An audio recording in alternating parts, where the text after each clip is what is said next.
மதுரை, திருச்சியில் டைடல் பூங்கா அமைக்க சுற்றுச்சூழல் அனுமதி கோரி விண்ணப்பிக்கப்பட்டுள்ளது. கட்டுமான பணிகளை மேற்கொள்ள விண்ணப்பித்திருக்கிறது டைடல் பூங்கா. இது குறித்த முழு விவரங்களை அறிவோம். எமது செய்தியாளர் பாஸ்கர் இணைகிறார். Over to you, Bhaskar. தமிழக சட்டப்பேரவையில பட்ஜெட் உரையின் போது திருச்சி மற்றும் மதுரையில தகவல் தொழில்நுட்ப பூங்கா அமைக்கப்படும் என்று அறிவிக்கப்பட்டது. திருச்சியில பஞ்சப்பூர் கிராமத்துல ஒருங்கிணைந்த பேருந்து நிலையம் கட்டப்பட்டு வரக்கூடிய இடத்துக்கு அருகே புதிதாக இந்த தொழில்நுட்ப பூங்கா என்பது அமைக்கப்பட உள்ளது.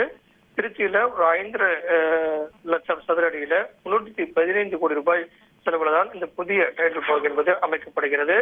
தரைத்தளம் மற்றும் 6 தளங்களுடன் அமைய உள்ள இந்த டைடல் பார்க் என்பது ஒரு 18 மாதங்களில் முடிவடையக்கூடிய இலக்கு என்பது நிர்ணயிக்கப்பட்டிருக்கிறது.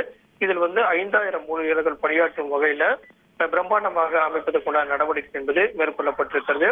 அதே போல மதுரையில மாட்டுத்தாவணி பேருந்து நிலையம் அருகே மாநகராட்சிக்கு சொந்தமாக ஒரு 10 ஏக்கர் நிலத்துல 40,000 சதுர அடி பரப்பளவுல அங்கும் டைடல் பார்க் அமைப்பதற்குண்டான நடவடிக்கை என்பது தொடங்கியிருக்கிறது. அது 289 கோடி ரூபாயில 5000 பேருக்கு வேலைவாய்ப்பு அளிக்கும் வகையில தரைத்தளங்களுடன் கூடிய ஒரு 12 தளங்களுடன் கூடிய தொழில்நுட்ப பூங்கா என்பது திருச்சி மற்றும் மதுரையில அமைக்கப்பட உள்ளது.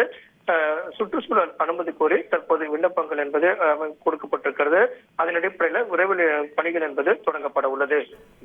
தகவல்களுக்கு நன்றி, பாஸ்கர். செய்திகளை உடனுக்குடன் தெரிந்து கொள்ள உடனே சப்ஸ்கிரைப் பண்ணுங்க.